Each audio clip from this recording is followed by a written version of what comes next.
Hey everybody, we're here with another Squad Chat. If you're not familiar with this, it's an informal conversation with some of the Squad developers. We have an archive of them that you've previously seen, but today we have Will Stahl today, also known as Merlin, who is our CEO. We have Dave Drav Mason, who is our lead producer. And backing us up is Fuzzhead here, who's Tom Fancy. He's one of our game designers, and me, Gatsby, your community manager. I'm just going to go ahead and kick it off to the people that you actually want to hear from. Will, can you tell us a little bit about who you are and what you do for Offworld? Yeah, so right now I guess I'm really on the business side and thinking about the high level of OWI. Like Gatsby said, I'm serving as the CEO. I guess the past 4 or 5 years, I've actually I'm a programmer by trade, and I previously did a lot of the technical work early on for the company. And today I wanted to just have this talk where we could go over some of the big picture things for the rest of the year and have a chance for people who are really interested and engaged from the community to ask us some questions directly. But you guys want to introduce yourselves? Yeah, Dave, if you want to kind of take over and tell us who you are. Yep, I'm the producer on Squad, so I work out when things are going in, when we do stuff, how we schedule things, make sure all the teams work, and hopefully we get things out in a good way. I used to be a 3D artist, used to work on PR before that, so I've done a long history of Squad and PR and things like that. Yeah, you guys are kind of the backbone of what brings Squad to life, so it's good to have you here, and people kind of see that you're the guiding hand behind that. And of course, Tom, we've had you on camera before, but if people don't know, you can go ahead and introduce yourselves, tell us about what you do, and why you have some awesome mood lighting going on there. Yes, I always have the mood lighting going on. I'm Fuzzhead. I'm doing game design with Squad with OWI since March, so just kind of working on quality of life stuff and user experience and getting the game a little more up to spec for the gameplay. So yeah, we got a lot of changes coming up that are and you're here every week, so everyone knows who you are, right? Yes, I know. I've only been on once, but yeah.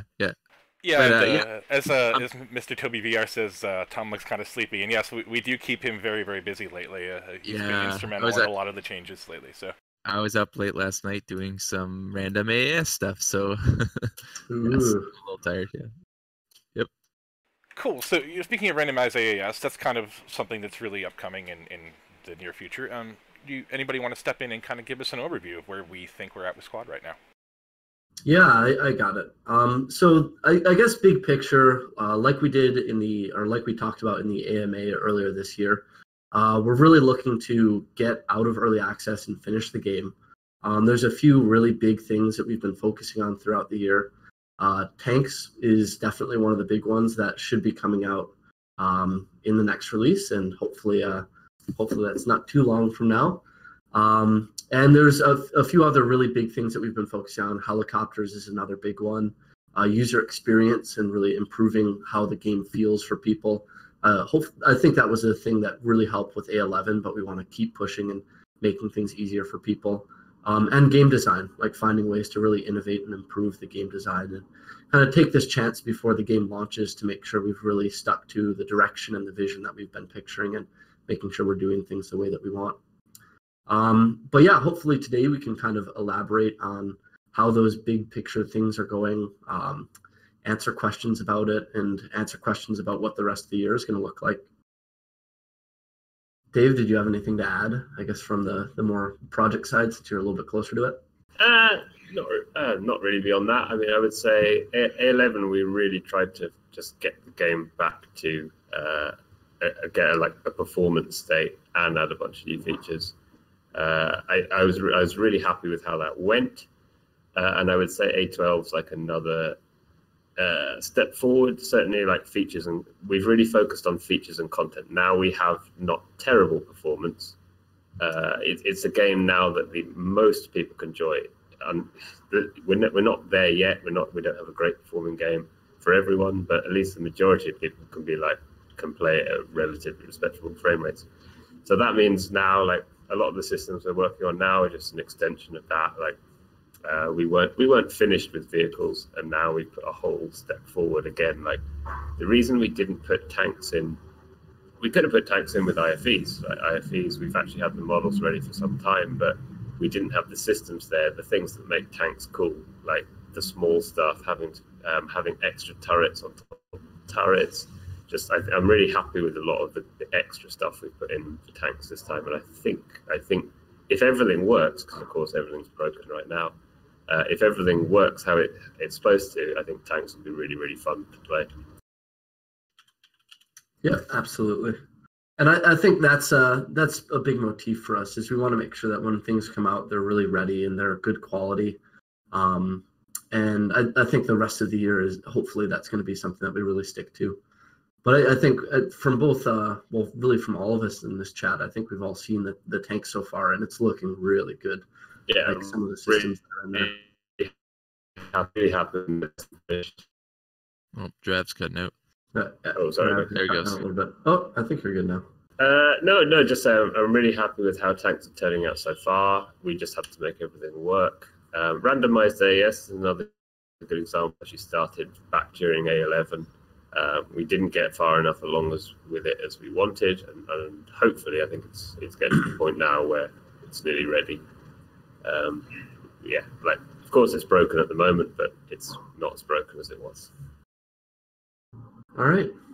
And then I think it'd be good to kind of think about the big picture of A12. There's certainly some more stuff that'll be coming with it. I think one of the things that I'm really excited for is the idea of more functionality for squad leaders and, improved, almost like the user experience for squad leaders. I think it's something that Fuzz and Sergeant Ross in particular have been paying a lot of attention to. They've been working pretty closely with our user interface developers. Is that something that you'd be okay talking about at all, Fuzz? Like kind of some of the user experience improvements that are coming? Yeah, for sure. Well, right now, like you said, there some of the UI stuff is in active development, so I don't want to give away any of that stuff too much. If see how far it goes. But yeah, most of the user experience stuff is kind of like gearing towards squad leaders right now, because letting them have a better experience usually helps out the rest of the players.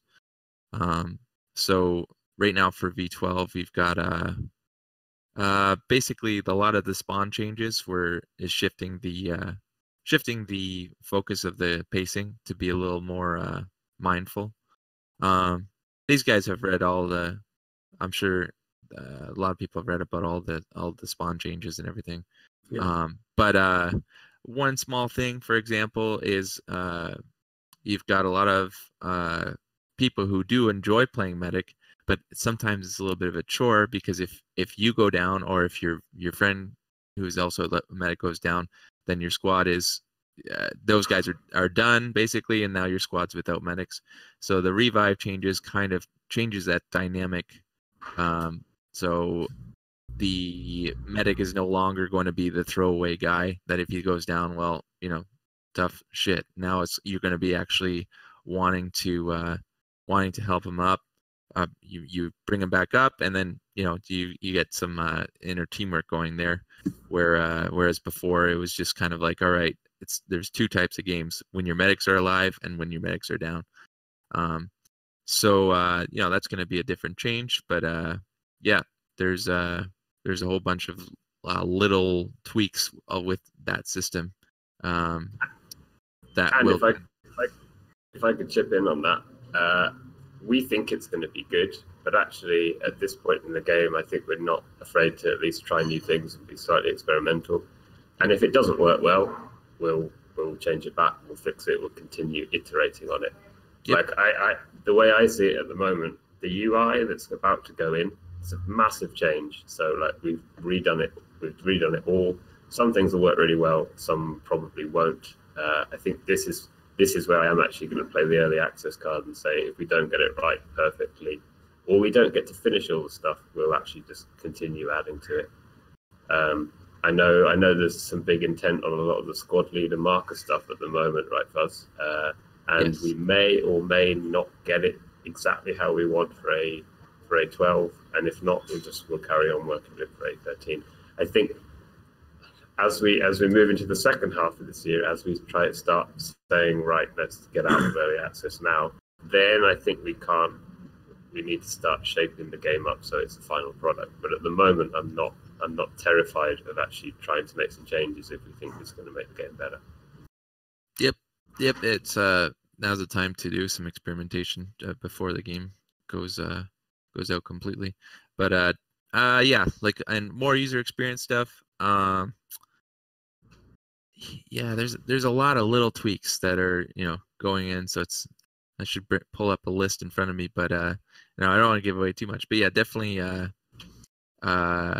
ammo bags. I don't know if we've talked about that. Infantry ammo bags. That's going to be a thing now.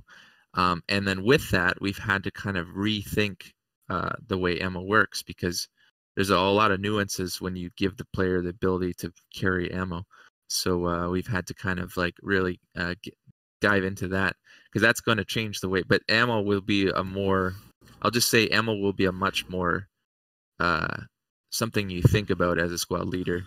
With the way we've done it, I won't talk about the specifics. I mean, unless you guys want me to. But no one gets any ammo. You have to buy it. No one gets ammo. Yeah, you have to buy it now. Yeah, but basically, there will be times, because of the pacing, because of the way you can be revived, and because of a little bit different system, you're going to need to get rearm, and it's going to be something that's on your mind.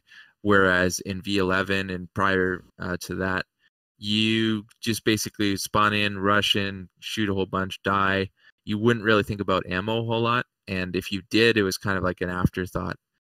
So rearming and kind of having that downtime a little bit, that's going to play more into the next version for sure. Yeah, and that's going to get fixed with the loot crate system in A12, right?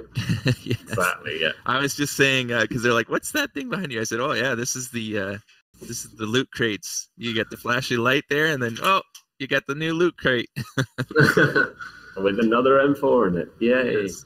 And I wanted to make sure we're not leaving everyone too in the dark about where A12 is actually at today. I think it'd be safe to say that things are going really well with A12. And especially from our first testing of it, like, things are looking quite promising as far as client-side performance, I believe. So things are going well. And I think the thing that we can provide some reassurance about is that the release is going to be on the order of months from the previous release. It's going to be similar to A11 in the sense that it's not going to be one of these wait a year for it. So I think we can say off the top of my head anyway, everything that we want in is actually in. Not I all see the wheels works. turning there. I love it. Yeah. Not all of it works at the minute, but a lot of it works. For instance, I think we've got one tank now, like, virtually fully working apart from bugs. The other tank, we just have to get up to that standard, so that's not far off. And that's fairly far along as well. Random AAS is more or less working, right, Fuzz? Yes, it's working now. Yep, as of last night, it's working pretty good. So everything's in, but we haven't tested much yet. And Yep. As we know, testing takes ages so while I say everything's working now, the next playtest we have, we'll find a whole bunch of things that aren't working, and then it's a question of fixing them. And I'd say that's about where we are on A12 at the moment. And I think it's where there's this idea, I think, when it comes to how we think about releases, that we're not trying to be too incredibly focused on the exact release date. I think the bigger thing that we really try and stick to is the idea of focusing on what the scope of the release is, what are the things that we want to get in. We focus on getting them done, making sure the quality is good, and then when it's done, it's done. And I think we're being careful enough about the scope that releases are definitely going to be on the order of months and not too ridiculous of a wait. And I can certainly say the plan is as soon as it makes sense to do so, we will aim to do something similar to what we did with A11, and that's put out a public branch that people can switch to or not switch to, and test and do a week. Like, pretty much what we did with A11, we learned. We found a lot of really good bugs in that week, and we had the programming team clear enough of tasks and kind of working on stuff that they were free enough that they could actually say, hey, there's a bug here, and fix it the same day, put a patch up. I think that worked really well. So I think we'll definitely try and do that again this time. Yep. But we ain't there yet.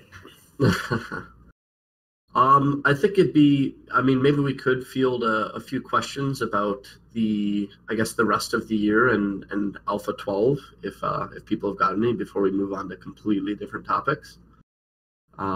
So if you guys have any questions about Alpha 12, any questions about the big picture rest of the year for us, maybe just go ahead and put them in chat right now and we can answer a few. I like there's a good question. Antel asks, when can we drag BTRs? I thought that was already in, right? Okay, so somebody asked, I'll just go up quickly because he's asking about the reviving. Yes, so the bandage, there's not going to be a separate medical item for reviving. The bandage will be the revive. So yes, that means each player has 2 bandages. They could use both for reviving, but it also is a balance because you need it for patching up if you get bleeded, or if you're bleeding. So you've got options there. But the medic is going to get 2 more, so they get 8 bandages instead of 2. And that somebody's asking about, yeah, that's it. That's it. Puff Keep. When is the next update? 3 weeks. Easy. Still, that meme will not die. Nope. Bye. Nope. We have a script, that just changes the release date at the end of every week, so 3 weeks forward. Will medics be reworked towards the release of Squad? I'd like to think that there will be, even more innovation with it, and taking a look at what happened with A12, because there's going to be a lot of changes coming in A12. Mm-hmm. I think it's similar in nature to kind of like what happened in A10. Like there were some dramatic changes that happened in A10. I think we learned a lot once we started actually playing it, and I think we really fine-tuned it in A11. So I would expect something similar with medics. Not everything's going to be perfect at first. I expect, honestly, A12 to be an even larger change to the pacing and everything than A10 was. Just because of the way the structure of spawning is so vital to the way the game plays out. Yeah, that's actually a question I would be curious about from your perspective, guys. There have been a lot of changes in Squad. From 9, 10, we've looked at weapons, we've looked at adding in IFVs, things like that. They are all very major changes. How do you guys make sure you kind of keep them in line with your release vision for Squad? I think, it's really a whole mix of like a bunch of different things. Part of it is definitely playing the game and just having a feeling as developers for what the game is like. Listening to the community is a big part. So, there's a lot of feedback that comes from the community. I think definitely in particular, there are people on our team who play the game a lot, and there are people like on the QA team or people in tournaments and clans who play the game a lot. And we do try and listen to everybody to understand people's perspectives. And then I think a big thing is definitely like creative direction and vision. Like sometimes we do have that more top down or, make a decision kind of mentality where someone like Dustin or Fuzz or Dave, has to make a call and say, you know what, there's maybe 6 different voices in our development team who all think it should be a different way, 6 different perspectives on it in the community. And I think at the end of the day, you kind of need somebody who steps in at the end and says, you know what, I've thought carefully about everything, and this is the way that we're going to go. So, and to be honest, Greg, a small part of it is you can't. So, for instance, how can we know exactly how tanks are going to behave until we put them in? How do we know exactly how they're going to play with everything else? You don't, and that's unlike most game companies. Let's say Battlefield's getting made. They don't know how it's all going to work because they can't until it's all in, and that's why I think a lot of, for instance, making a game in a traditional way where it's ready at the end and everything works. They put everything in, and then they make it all work at the end. So I think we will always struggle a tiny bit with that. For instance, the toes versus IFVs. I still don't think we've got that quite right yet, and until when tanks go in, there'll be another aspect of that. Now, I certainly think like more smoke options for tank drivers, tank commanders. So basically, why there's no point having smoke as the gunner if you've got a switch weapon, deploy the smoke, then pop the smoke, and it only takes 4 seconds for a tow to reach you. So I just don't think we can't predict everything while it's ongoing. We do our best, and that's why I think we have to be able to experiment a little bit while we go, because we can't second guess everything. Bill Santu actually has a really good follow-up on that point. Is how do we know when an experiment is successful? How are we getting the kind of the player consensus on that? That's a question. Dustin's heavily, he's into data-driven stuff, and actually, yeah, I can step in a little bit on that. I would be curious to say how you guys know when you feel like you've hit on the right thing. But from the community side, yeah, outrage on Reddit. Outrage on Reddit is definitely one. I think when you see a lot of the when the assets come together and it's working to bring players together and communicate more, that's kind of the whole point of the game. So when something we can see it's working and people are using the asset in the way that we kind of envisioned, or at least the way that we're hoping, that's when we know, oh, okay, it's moving more towards that direction. Of course, it's very, it's a mix of feeling happy internally, right? Yes. And then a massive community certainly helps. I think if we're really happy with something internally and the community don't love it,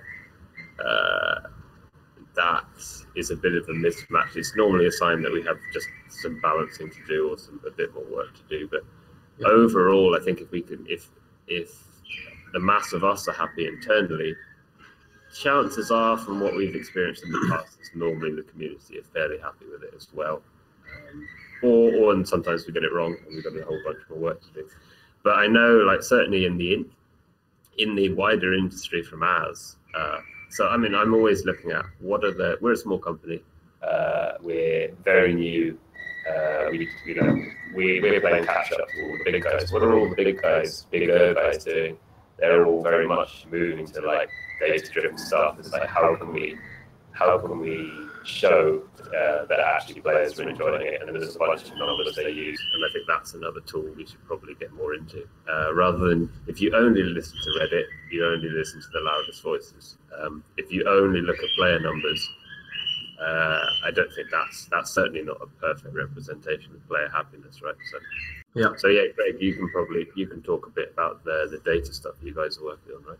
Yeah, actually, we're working with people like Camo, which also makes Easy Anti-Cheat. They have some great like sentiment sampling stuff. We're working with them as they develop that tool to get actual data-driven feedback on what you guys are posting. And on top of that, we are in the feedback threads on Discord. We read those. We read the forums every day. We're in Reddit. We run, when we're testing, that is a big part of that. We make sure we're getting profile data for like making sure that is. We have our community feedback roundtable, which invites a lot of representatives from the community to come in and give us their feedback every time we do a recap. So if you're interested in having your community represented there, make sure you talk to Nordic Socialist in Discord. We'll get you added. And yeah, like we collect these points. We're actually looking at time played. We're looking at polls that you guys are creating. We're trying to pull in as much data from as many sources as we can. When people are writing in for support, we're looking at that too to make sure that we're addressing concerns there. If there's something there, like we use Zendesk to kind of track some of that. So we are using a lot of things like data-driven analytics to keep track of what's going on there, and we're starting to try to build out some more ways to get that data in-game and in our hands and things like that. And yeah, I can't speak highly enough of the Camo and Easy Anti-Cheat people, where they've been super helpful in making sure that we get to experiment with some of those tools to make sure we really are getting a more holistic view of the data and not just listening to the most vocal section. We do want to make sure that we're listening to everybody, including people in the Steam forums and everywhere we can get feedback. So keep it coming. Like we want positive, negative feedback. That is kind of our bread and butter. That's why I'm here for sure. That is to kind of advocate for that. So yeah, those are some of the things we're doing to making sure that the sea of voices is heard and not just one part of the world. Yeah, and generally, like the majority of our developers read all of Reddit, all of Steam, very regularly. So, and actually, it's if there's things that people don't like or there's big problems, that actually stresses us out. It actually puts a big bunch of load on the team, and actually it's not like they don't like it. It's more like we need to fix this. So there's definitely a lot of passion individually to actually, from our side, we want people to like the game. It doesn't make us happy if there's things that they don't like. Yeah, no, it does take a huge toll on the team, like morale, when there are bugs, like big bugs out there. Like people really do care about their work being represented and making sure that you guys are having fun, and that is a really high priority for us. Yep. Well, I think we can move on to the next topic. The one I wanted to move on to next actually is we had commander tools on here. Is that something that we're comfortable talking about, guys? If you want to start, there's actually been people talking about just the role in general being announced. Will, if you want to give an overview on that, just what it is. Such a tease, Will. Just be like, I've dropped some features in here. Oh, we're not comfortable talking about it? Oh, yeah, let's move on to the next thing. No, not that one, not that. I think it's fine, though, if you wanted to... is that something you'd be good talking about? Maybe let's start about the second half of this year, because I think that's quite interesting. Oh, sure. Yeah, we can move on to that next. Maybe save the other one for later. One thing. Well, was part of that, I think. Yes. One thing that I definitely want to emphasize is going to be something internally happening the second half of this year that I think it's good for the community to understand, is that performance and helicopters are going to be a big focus for us. It's hard to say exactly when helicopters will be done, for example, but we're going to be putting more energy into it and making sure that we're really kind of full steam ahead with getting them developed. And there's a lot that goes with that. I think at times work on helicopters and work on performance does kind of go hand in hand, because the reality is once you're up in the air, there's going to be more strain on your system, at least with the way things work now. And there's probably going to have to be a mix of just the game performing better in combination with having some clever ways to change the way performance works when you're in the air. But overall, I think there's going to be other stuff going on. Like that's not the only thing we're going to be doing the rest of the year, obviously, once we're through the next release. But I think it's going to be, we're going to make sure that we're not getting distracted from it, I guess, is the big thing, so that we can get it out to you guys as soon as we can reasonably have it done.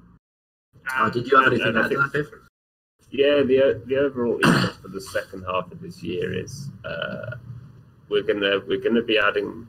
We're still going to be adding some features, but we're going to be starting to focus on optimizing the game. Like we're heading towards that. We want to release. We want to exit early access.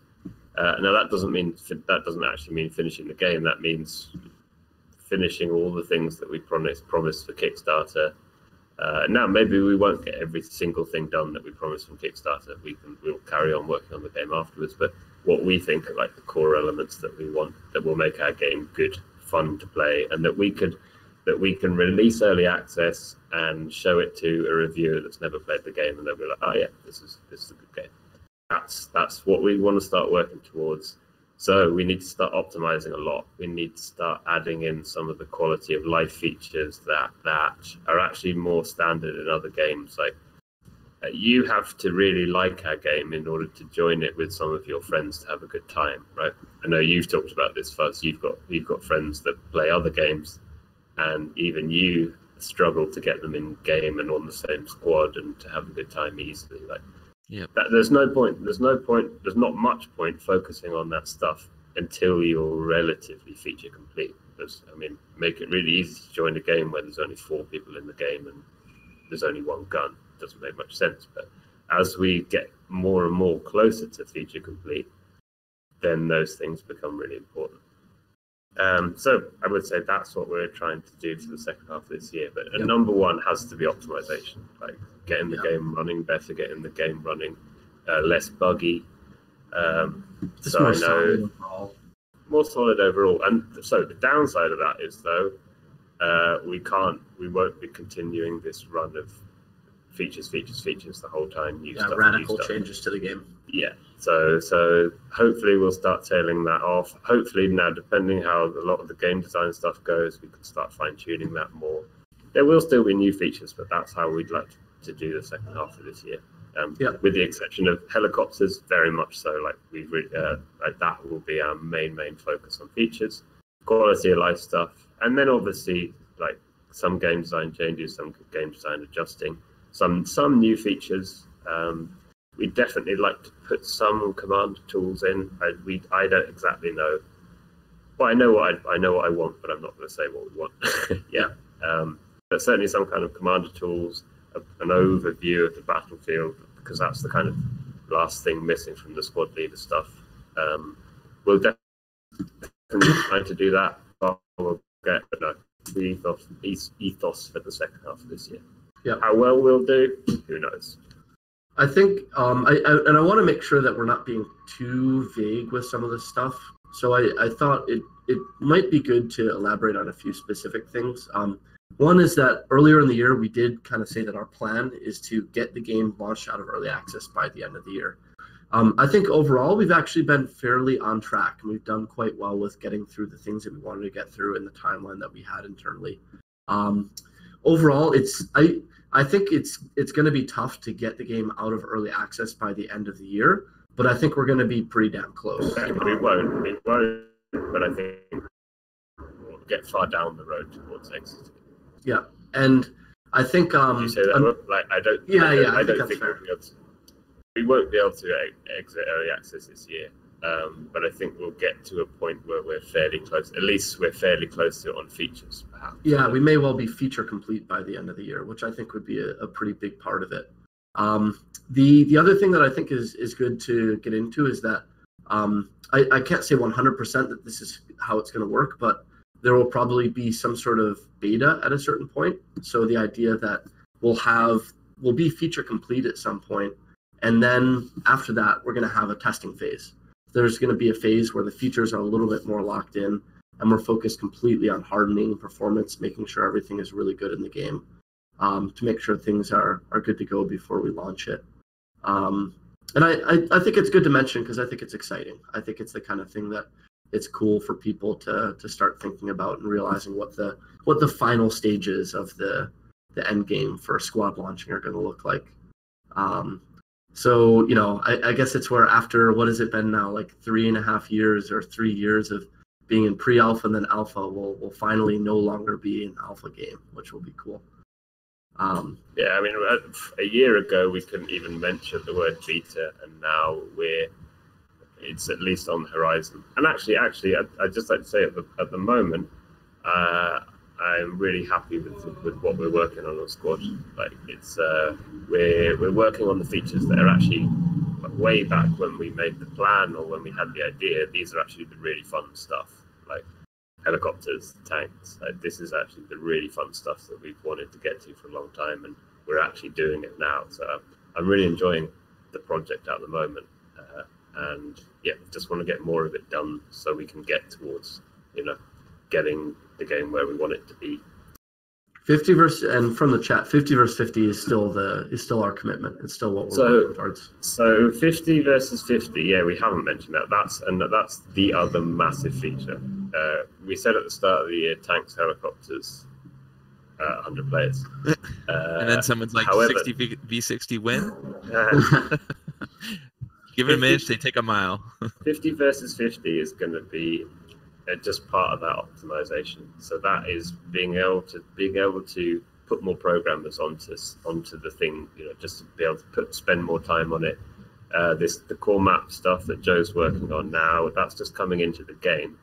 But at the moment, we're just actually getting that all hooked up and working, so there won't be any performance benefits from that. If we can get it working very well, we can then start turning on or adding in some of those performance improvements that we think are there through that.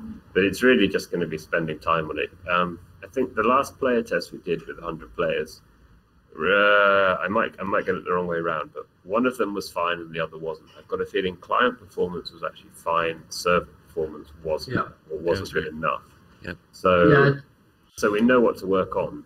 We just actually need to spend the time doing it. So to get to 100 players, we need to improve the server performance. And then we just need to spend, and it'll be small things. There'll be other things crop up, like we'll have to do improvements on the maps or the GPU or the soldier or the animation systems. It's going to be a lot of small changes that add up to making it 100 players. And we want to make it good as well. I mean, we could do 100 player servers now, but they'd be rubbish and no one would have any fun.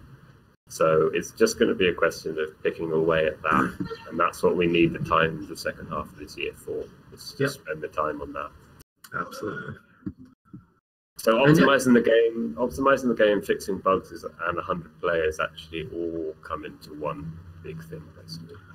And I think the good thing is, as we're getting closer and closer to feature complete, it becomes much more practical to focus on performance. And it's two things at once, really. It's the fact that because the other features aren't changing, things are moving under our feet less. So, we're not having to we fixed this thing, but now it's broken again because we introduced this new feature. And then the other side of it is that as we get closer and closer to feature complete, we can literally put more developers on that really hard optimization, like those kinds of last stage major things. I think the two things kind of go hand in hand. So we're hoping to see some big gains that really propel us to that final stage of 50 versus 50 and having the performance be good enough for helicopters once we really focus on it. Sorry about questions. We definitely will get more to questions as we get further along here. I just want to make sure we're hitting on the topics that we plan to hit on. There's a question for you, Drav. Yeah, we can do another round with him. How about? He's got the shirt on. You gotta wait for the headphones to come back on. Yeah. There's a question for you, Drav. Since you got the shirt on, little Jenny, Princess Jenny, wants to know when are the female Jenny? When are the female characters coming? She's asking. But it would be really cool to see some mods like that. I think it's definitely not in the plan. It's not in the plan for 1.0. Sorry, Jenny. No, I'm not adverse to it. I'm not averse to it at all. I kind of think there's just more important things to get done first. Yeah. Modding coming in, with the battle royale, getting some modding. It'd be really cool to see a female character in the battle royale mod, in my opinion. Yeah, and that's another thing with modding 2.0 coming up with in-game downloading and stuff too. That it's going to be easier to see a lot of those mods actually working in game, and so that is definitely an avenue we're keeping an eye on as well. Oh, actually, the one just before, while I was thinking about the second half of this year, optimization performance. So we haven't upgraded our engine for a long time now, and actually that's been a huge help to us, to not have to worry about that. I think we haven't updated it since April 2017. Is that right, Will? Yeah, it's been a while. and for a long time, nothing new in UE4 was of any interest to us really at all. It's getting to the point now where 4.19 and 4.20, and especially what Epic's been doing with Fortnite and things like that, we are going to have to look at that. I don't know whether we'll do it or not yet, but I think that we're certainly investigating it. Yeah, we're investigating. The time has come now. There's, Epic did a lot of stuff with VR, with stuff like that, all through a lot of last year, and it's really none of it was really of any interest to us. So actually, it was a great decision not to upgrade the engine for a long time. Now there's some really interesting things in what they're doing there now, and Fortnite is not a similar game to ours, but it's similar in a lot of ways. 100 players, big maps, blah blah blah blah blah. So we're looking at it. We don't have a decision on it yet. We're not. It won't be there for A12. But it's something we're looking at for sometime in the future. And I got to give some props to the Fortnite devs in Epic, actually. When we were at GDC, we had some really great opportunities to talk to some of the engine developers, talk to a few of the programmers on Fortnite, their lead programmer in particular. And they were able to give us a lot of guidance on kind of what areas we should steer towards, the things that they had learned so far. And I think there's definitely some gains to be had. We just got to work through it. Other questions, though? I did want to pick up on one from Terminator 25483. He was curious about what kind of roles helicopters are going to fill. We have announced them, but we haven't actually announced too much of how we see them working in game, I guess. Initially carrying people around, that's number one. Yeah. Tom has actually designed both helicopters.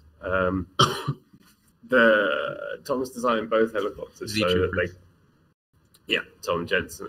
So that they can have rockets attached to them. So we could do some ground support fire as well. So I imagine stage 1 will be transport, and then stage 2 on top of that will be like fire support and things like that. Yeah, but with variants of the same helicopters to start with. Troop transport supplies. Yeah, troop transport supplies, fire support at some point, and then beyond early access, I'd love to get proper gunships in, but that's way off. Like let's get transport and that sorted first. Yeah. And I think this definitely will be a case of kind of the A10 syndrome of this is going to be a dramatic change to the game. I think it's an exciting one. Like this is actually, helicopters will be the biggest change we've had to the game since vehicles were introduced. And I think for anyone who was playing Squad back then, you know how much the game like completely changed when that happened.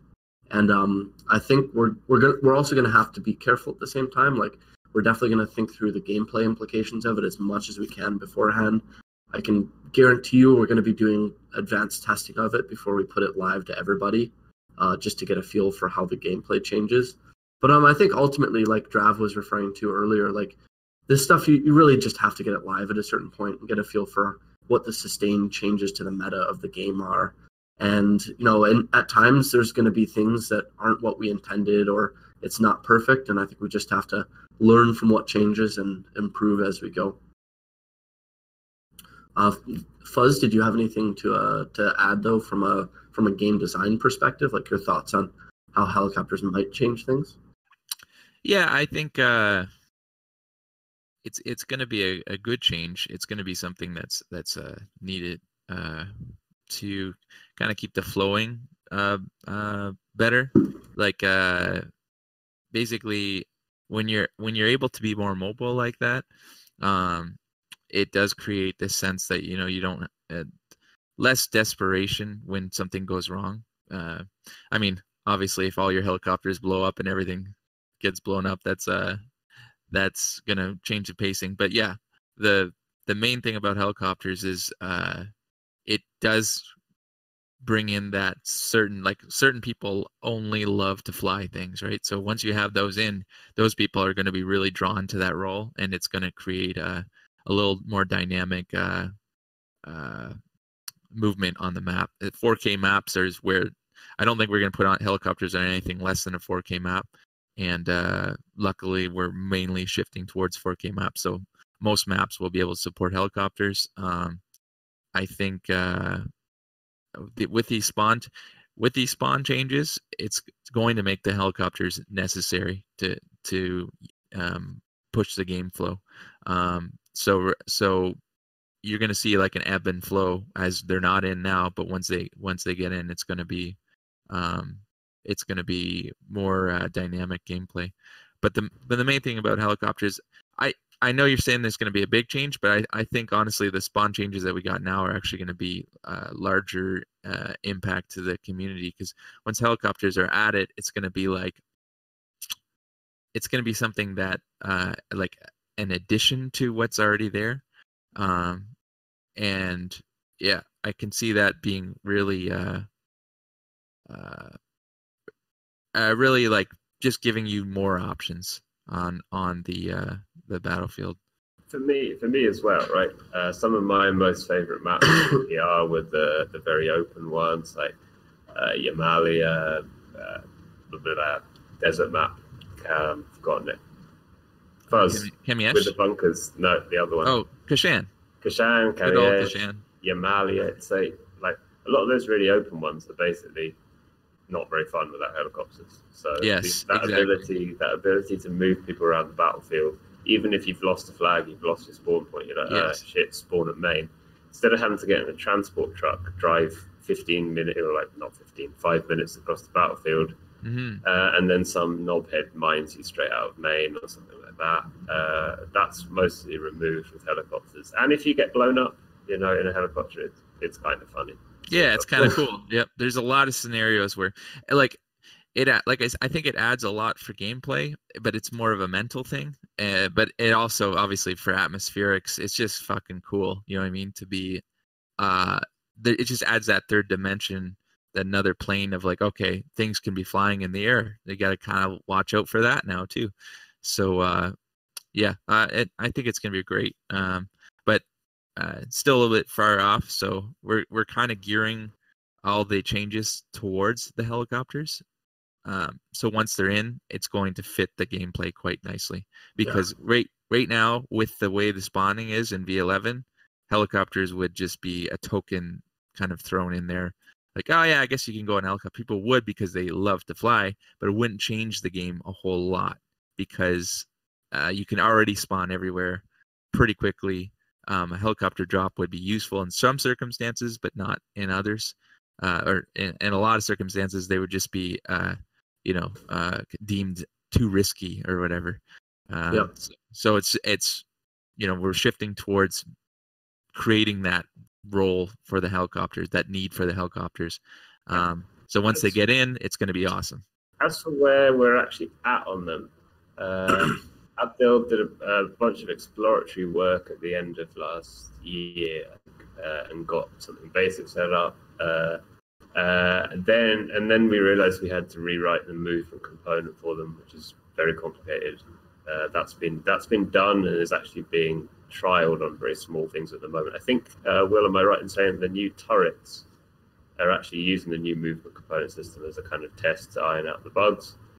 And then from now on, we're like full. Actually, let's get that applied onto helicopters. Yeah, I believe so. Yeah. Work.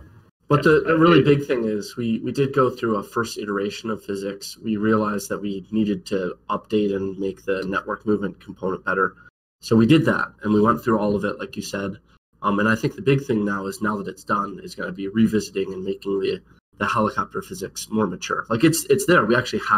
We've flown helicopters before. It was working. But the big thing is it's not about it working, but it's about it being good and handling well. And working well over a network with the high ping. That's another big thing.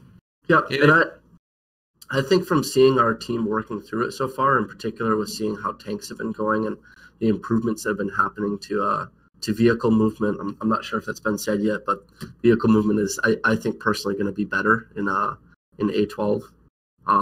But I think with what we've done so far, I can see if that same energy goes into helicopters, there's going to be some really good physics there, and I think I'm expecting it'll be done quite well. So we just got to spend the time on it. You're still definitely going to hit tree stumps to fly in the F-A12. Just to put a counterpoint to more about actually how the driving feels rather than how buggy it is at I'm times. afraid that hasn't gone yet, but we'll work on it. That was kind of a follow-up question to that. Are there ever any plans for like a recovery-style vehicle or a mechanic a la Postscriptum for recovering vehicles? Or just unflipping them for the time being? Fuzz, is that something you've dreamt about or thought about? I mean, it doesn't have to be a commitment, but... Definitely. I don't. From a gameplay design perspective, obviously the glitchiness with vehicles, like when you hit a small rock and it flips you, that's just bugs that you need to fix. However, like getting a vehicle stuck because you're extremely reckless with your driving, it's not necessarily like we want to reward players for being extremely reckless. In Postscriptum, I think they did it because on their maps, they've got these large ditches. It's really easy to get the tank stuck.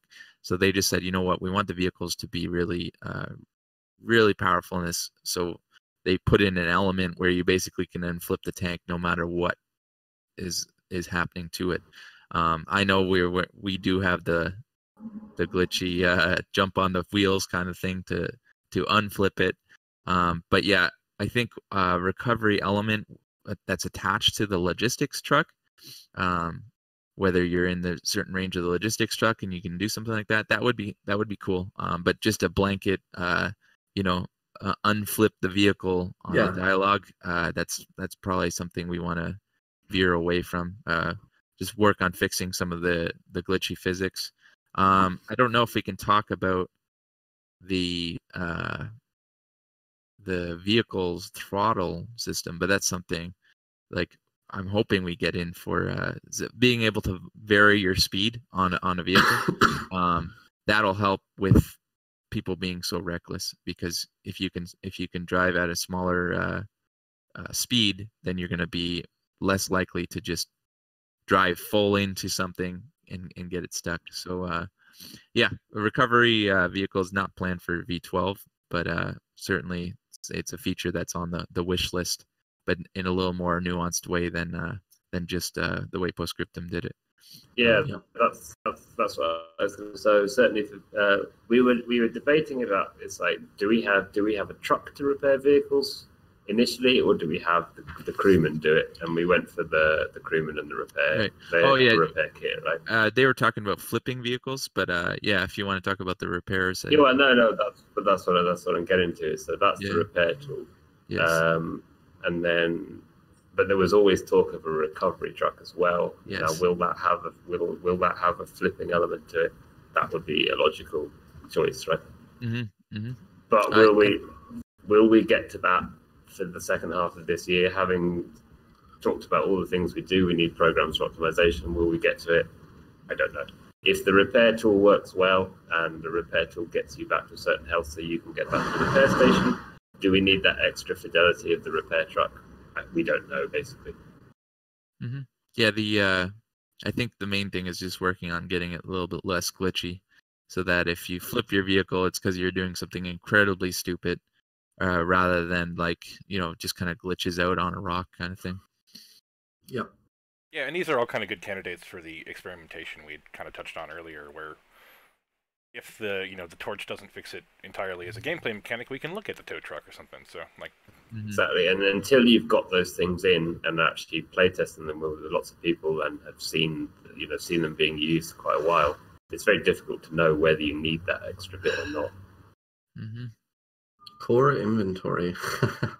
I think it's probably good to address that. I know it's been mentioned in the past, but the original big picture thing that we were doing with core inventory essentially got replaced with what we put into A10.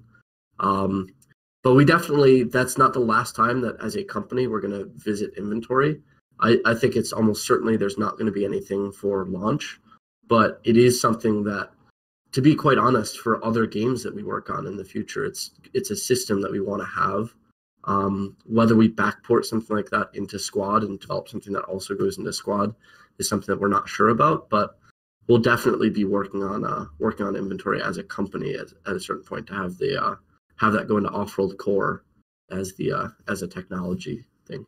Yeah, I think people are getting confused because we still reference core state or core inventory so that's like a coding tool rather than a feature for the game. I think sometimes it's still kind of thrown around. Like core state is like the idea that things are being shifted from blueprint into the actual off-world core, and it's still because core inventory. I wasn't around for when you guys announced, but that was like customization of inventory, right? It's a rewrite of inventory, so we could do a bunch of things that we couldn't do now, and it was extremely extensive, right? So and we were trying to design something for everything, and actually, so often in designing features, are you going to design something very specifically that will work very well for your game, or do you want to try and design something very broad that will work for everything? Mm-hmm. And obviously the everything one is a lot more complicated. And what we realized pretty soon on is it would end up like A10. It would take 2 years, and we only maybe would get everything we wanted. So it was better to just focus on like what do we want to serve our game, for that, and then at some point rewrite it again. Because I think whenever anyone said something or heard something about it, they're like, "Oh, inventory customization." That's what they always just default lock into whenever that discussion comes up. So I mean, there's a bunch of things we'd like to do with inventory. There's some extremely annoying roadblocks at the moment. For instance, we'd really like to put smoke launchers on a key, not on a switch into a weapon. Our inventory system doesn't allow us to do this at the moment, but at the same time, we can figure out ways to get around it that works. But yeah, that's a constant juggling thing. We can't rewrite everything all the time. So I think that's going to be a case of getting out of early access and then improving the game as we go from there. I think, like you were saying, we're rewriting some core tools. I mean, certainly we long term, next year, I think a big part of OWI is just going to be rewriting a lot of the things we have already, right? And then rewriting them so they're much better than what we have now. Like there's this thing in in software, you never write a tool well the first time you make it. So you generally learn the first time you do it. The second time you rewrite it, and it's better, and you go. So that's definitely what we want to be doing as a company next year, and that's probably for new projects as well. But also in an ideal world, we'll bring that stuff back to Squad as well. Can't guarantee it, but that's fine. And you know what? I think it actually would be good to talk at least a little bit about kind of the future of the company, since I know that's something that there might be people in the crowd who are curious about. I think I can at least give some of the broad details of the things that we've been doing a lot of planning for the future lately, thinking about, what comes after Squad launches, what's our business model and how we're going to operate as a studio, things like that. As we've said many times before, one of the big themes going into the future is definitely going to be off-road core, and the idea of us really getting good at having this technology that's powering all of our games that can allow us to make new games quickly in the future, that can power, whether it's the future of Squad as it is now or even whatever Squad evolves into in the future. I think another big thing that we want to get into as sort of a model for our studio is the idea of really supporting games after they launch. So, you look back to Project Reality and, how it's been out now for like 10, 12 years, really. And I think that style of game and the style of game that now is in many ways continuing a little bit into Squad is one that has years and years and years of life potential. And it's where one of the things that we want to do is continue to support the game in the future. Like, as long as people are still playing the game and people are still buying the game, we don't want to ever let it get sort of like old or, the kind of thing that there isn't at least some people working to keep it fresh and keep it fun for people. So I think we definitely want to continue supporting Squad in the future, I guess is what I'm getting at, after it launches. And I think beyond that, one of the big things that we're going to start thinking about internally as well, though, is new games. So one of the big focuses after Squad launches is going to be having some people internally in the company that are focusing more on prototyping, focusing more on new ideas. Because certainly we don't want to be a company that only does Squad. I think we want to start to branch out a little bit. And part of that can be leveraging the technology that we make to have it power some new games that we develop internally. Part of that can be having our own expertise so we can help promising external studios by just providing that technology and supporting them. I think in many ways, I wish going back that with what we had with Project Reality, we could have just literally taken the game as it was and made it into a game. Project Reality, after many years, ended up being its own game. And I think it's where one thing we're really looking to do as a company is pay it forward. We started as a group of mod developers and a group of people with a really good idea, but without really the means or the experience to deliver on it. And one thing that we want to do is look at other teams out there who have just as much promise, who have a great idea or a concept or something that they really, want to make into a game, but they don't have the experience or they don't have the technology, they don't have the funding or whatever it might be. And I think the reality is we now have a lot of those things. We do have our own experience, we do have our own technology, and, we have funding. And it's the kind of thing where I think we can look to help support other studios. I mean, it's not the kind of thing where we're looking to become, some big evil publisher. I think it's where we want to be a company that truly helps other companies and helps with game ideas. But hopefully that helps. Yeah, hopefully that helps people understand kind of the future of OWI and where we see things going.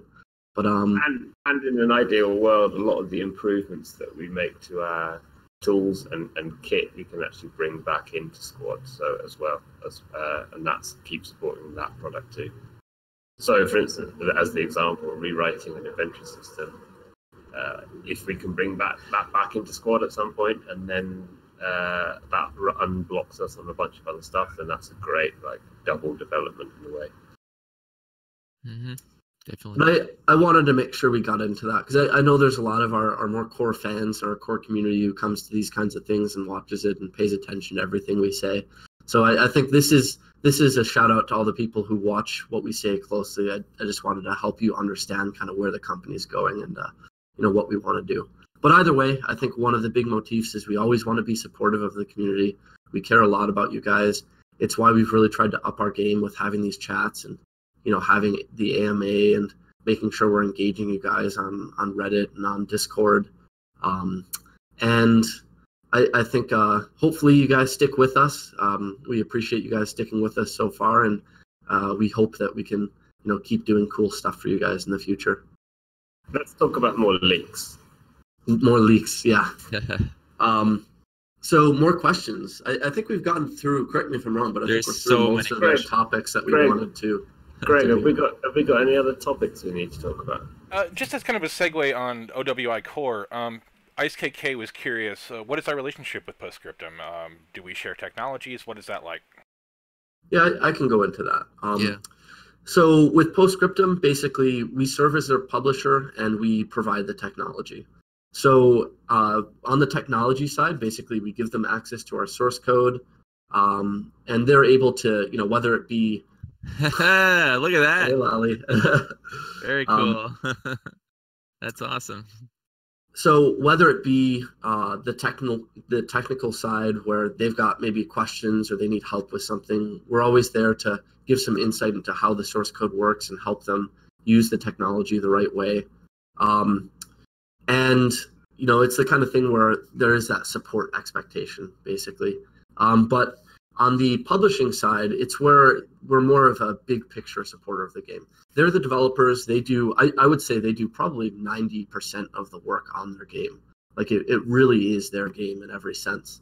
But, we also were there to help fund the project early on. We were there to help support them and, give them advice on how to grow their business and how to be prepared as a studio to do the things that they need to do. In many ways, it's, helping them through some of the roadblocks and some of the difficult things that we had to go through early on as a company. I think we learned a lot, both development-wise and business-wise, and we're trying to help them avoid some of the pitfalls that we ran into. And then beyond that, I think on that publishing side, there's a lot of extra stuff that happens. We certainly partner with them when it comes to customer support, QA, even just like thinking about builds and some of the more technical side of what it takes to launch a game. It's where one thing that we're trying to do is really have an economy of scale where, we're both working on games and we can pool some of our resources and our expertise to make sure that both companies have a unified system. So hopefully that answers the question. I guess all in all, we do have obviously there's a financial relationship there as well. There's a royalty from the game that comes from the use of the technology and that publishing support. But, all in all, I guess the best way I could describe it is a partnership where we're helping to support them build the game. I guess any other comments that you guys have on that?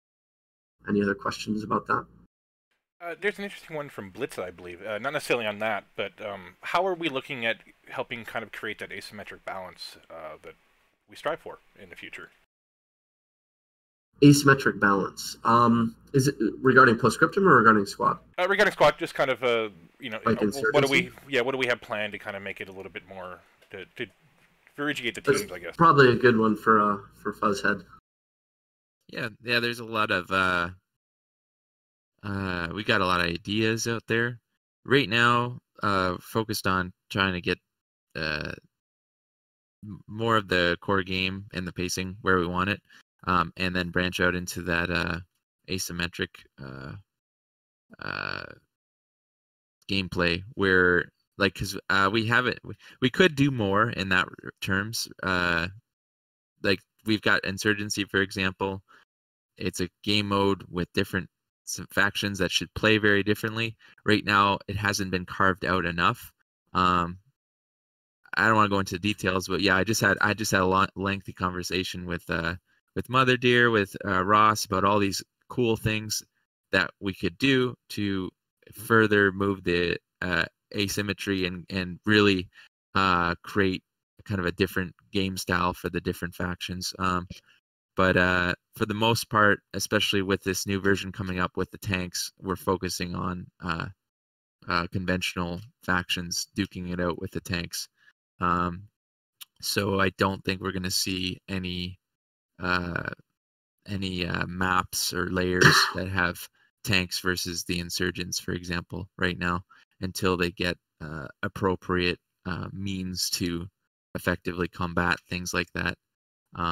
But it's in the plan to make it very interesting for these asymmetric factions. But it requires some time investment, and right now we're just trying to get the core elements in the game.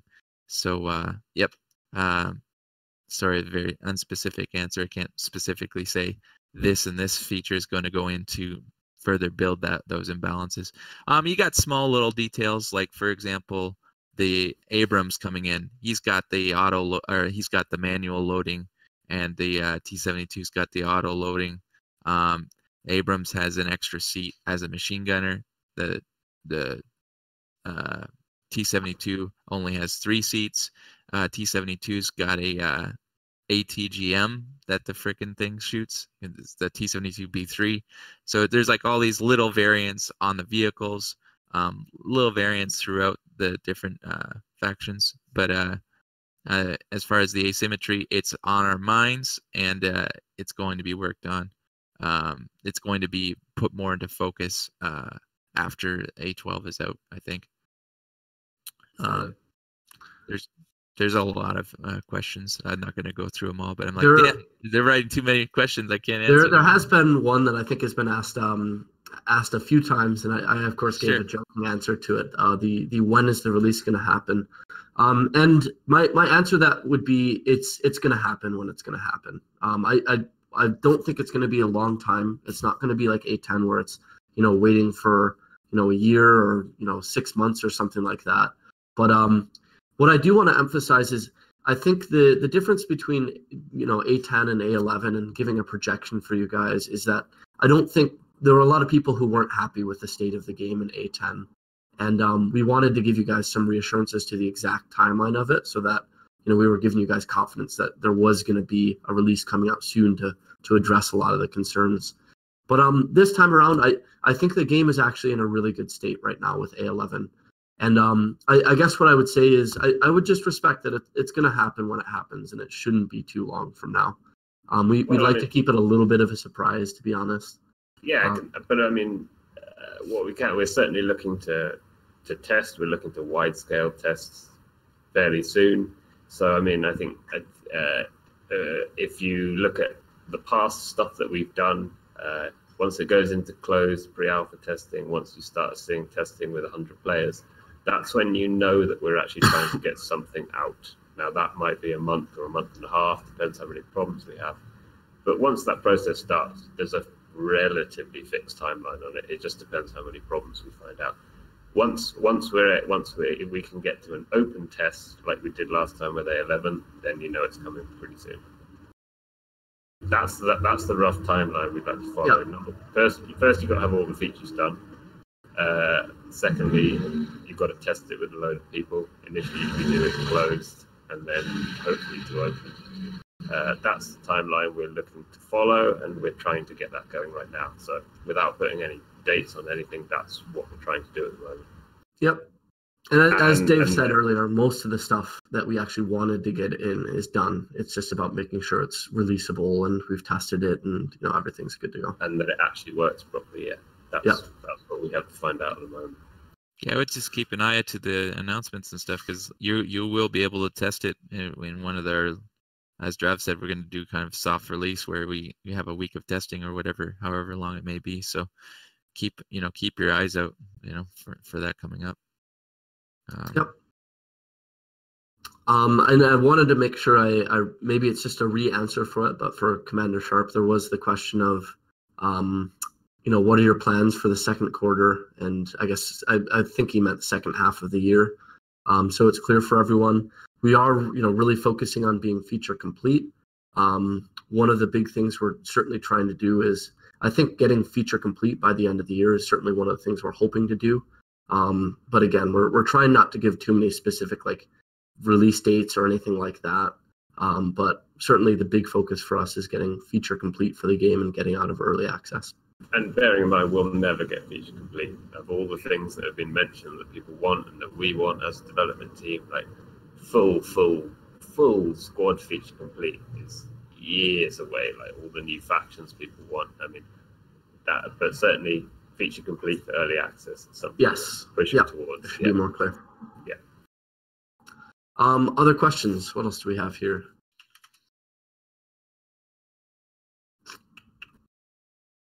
Just looking up through. I don't have the list, so I can't see any. Gatsby, was there anything you saw? Questions, guys, come on. There's an excessive amount of questions. I can't scroll up far enough. This one is something that comes up fairly often, and I think Media Nave had it here. How do we feel about tutorialization? I think tutorials are great. The question is timeline for it.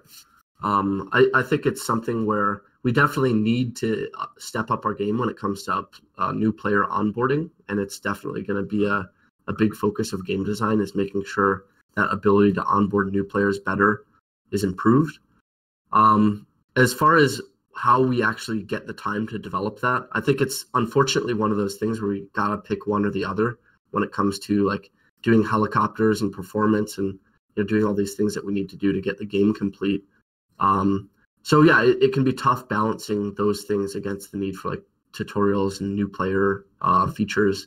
But there definitely is stuff that's going in A12 that should help with that user experience side and with getting into the game not being too confusing.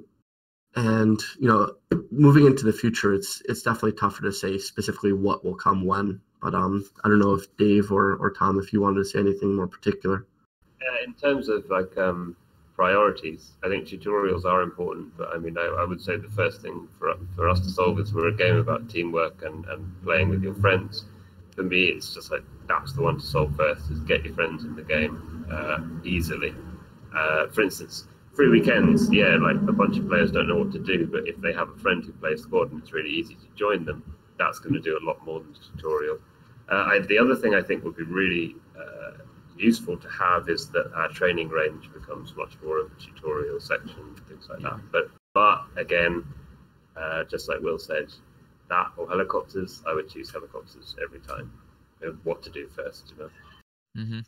And I do want to say that we have some UI changes coming that we've kind of been hinting at here and there that should help a little bit. There are some changes intended to kind of help feed breadcrumbs to new players, help you figure out what you're doing before you get into the game. So hopefully that'll help some too. I mean, it's a longer process to make sure that we get people onboarded into the game more easily. We know Squad's a tough game. I mean, people talk about the learning curve for a reason. Yeah, you kind of get dropped into it. I mean, it could always be worse. There's harsher games out there, but yeah, Squad is a little bit. It does need that element to it. I think there's a little bit being worked on right now with the wiki in terms of improving the wiki. And but we've got some new editors in as well too. So.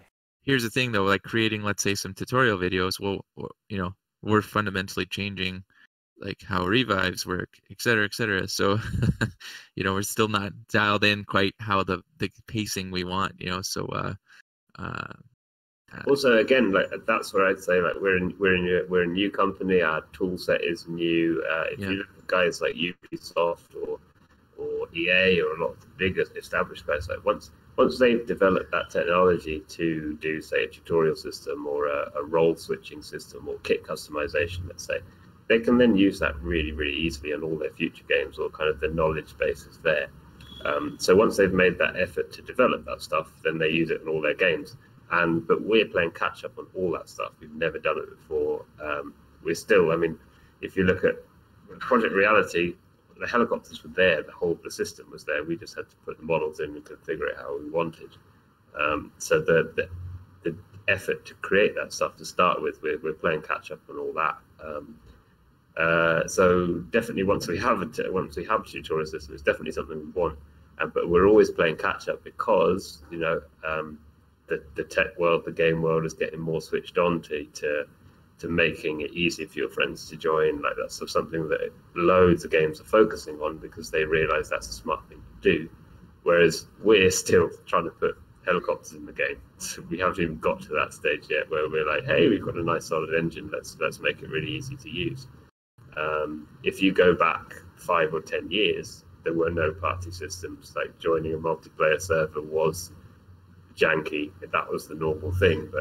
And we're still catching up to what the expectation is for modern games now. If you know what I mean? Yeah, and I think I have a huge belief in, I guess, the potential of Squad as a concept and as the way it works. I think a lot of the time the big thing we struggle with is just that we don't have a lot of experience, and that going through some of these things, like getting the new player onboarding or the user experience for squad leaders and all this stuff, I think they're just very, very challenging problems from a technical and development perspective.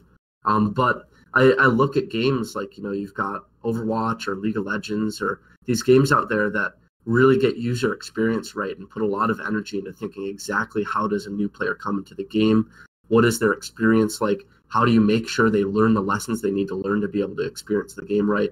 And that's where I want to do those things in the future. I think Squad is just in its early stages, and we're actually, as a franchise and as a brand that we can build into something better in the future, I think there's still a lot left to be done in the really big picture. And that's where, it's hard to say exactly what it will be, whether it's a sequel, Squad 2, or whether it's some sort of evolution of Squad that starts to answer some of these fundamental user experience questions. I think there's all sorts of really cool ideas, and bear in mind, these are just ideas, not things that we're going to be doing anytime soon. But like, you get into like matchmaking of squad leaders, or figuring out how to like balance teams in a given round in a very dynamic way, or thinking about, how do you have community systems or online systems that connect people with each other, almost like a social network kind of thing. Reputation systems to help people know which squad leaders are good. There's all sorts of really out there ideas to do with Squad in the future that we just need people with experience and who understand user experience, who understand how to do those things in a really smart way. Because doing those things are difficult. Like, it takes people who've done it before. It takes a few iterations of it. There's a lot of, with some of those things, there's a lot of overhead for online systems and really complicated stuff. But it's where we want to get good at that in the future, and we want to really evolve Squad as a brand and as a game to be able to do that kind of stuff in the future. And again, it's hard to say if it's a sequel or it's what Squad turns into, but something in the future that is Squad. And adapting that these kind of systems to the Squad ethos, you know what I mean? Like, you're not just transplanting something from a game, putting in there, but Squad ethos about teamwork first, all this kind of stuff.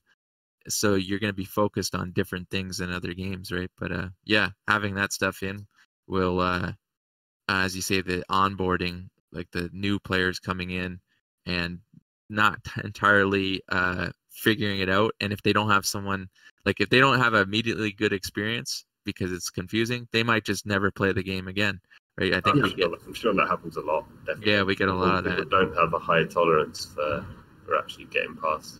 Right. Yeah, and Dave, it'd be good to get your take on all this. I think you have a really good perspective with some of the stuff. For me, it's the same thing. It's like gotta get the core features of the game in first. After that, quality of life is like everything. But again, we're a small company with a limited bandwidth. I think we've always focused on let's make the game as good as we can, and then at some point in the future we know we've got another bunch of problems to solve, like with UI and with QOL or quality of life.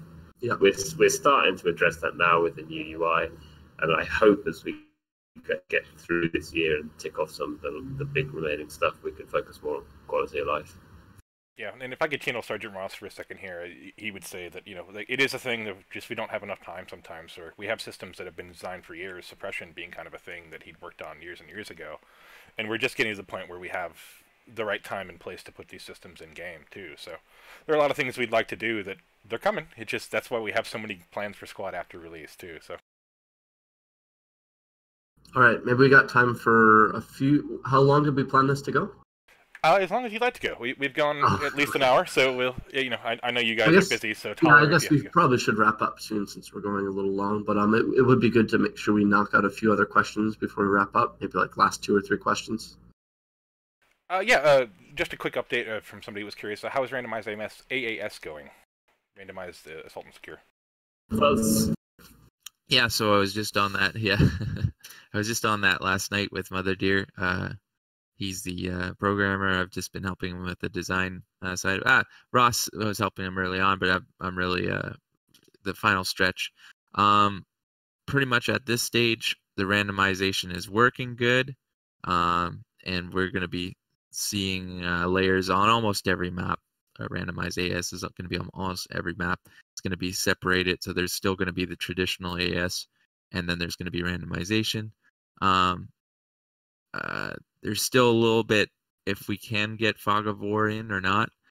We would like to, and I think Mother Deer isn't going to be able to get that in. So I don't want to promise it, but that's with that Fog of War meaning you only see your flag that you're initially attacking. So on the initial, you see your first flag, and the next capture zone will get revealed once you've captured that one.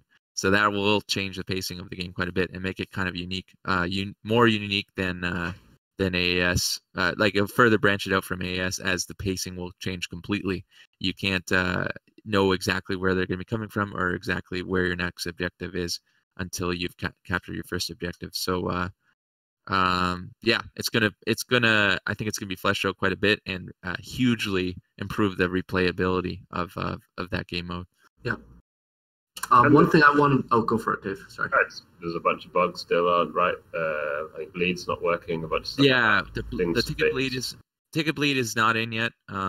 These are components that were added as the other one, but since it's been completely rewritten, the ticket bleed's not in. The ticket gain and loss is not in. But these are all just components that need to be added. And then there's I think the lattice lines are still not being drawn, but it's mostly it's in a testable state now, which is quite nice. So it's going to be really cool to see it play out. One thing I wanted to answer, someone was asking, is modding 2.0 going to release at the same time as A12? I was actually able to talk to our guys in the office about it. Basically, the way things are going right now, it's modding 2.0 is on its own branch. So one of the big things that's left is merging it into our primary code base. As far as the functionality of it, it's very far along. One of the big things that's left is just testing and making sure it's solid as far as the actual functionality goes. I think it's up in the air. I would say likely not going to make it into A12, but I've certainly floated the idea to our guys. It's really, it's up to production if it's going to make it in ultimately. I would be mostly prepared for it to not be in. It's certainly plausible that it could make it into a hotfix for A12, but I really can't say. All I can tell you is where it is today, which is mostly done functionality-wise, hasn't been merged in. But we're certainly looking at now how it goes into the game. Hopefully that answered your question. Other questions here. Let's see. There's some follow-ups about tanks and stuff too, but I think if we want to just kind of get a last one out here, I would love to know what feature you guys most looking forward to in Squad when it is feature complete. Like, what do you guys want the most? Oh, helicopters. Yeah, absolutely, helicopters.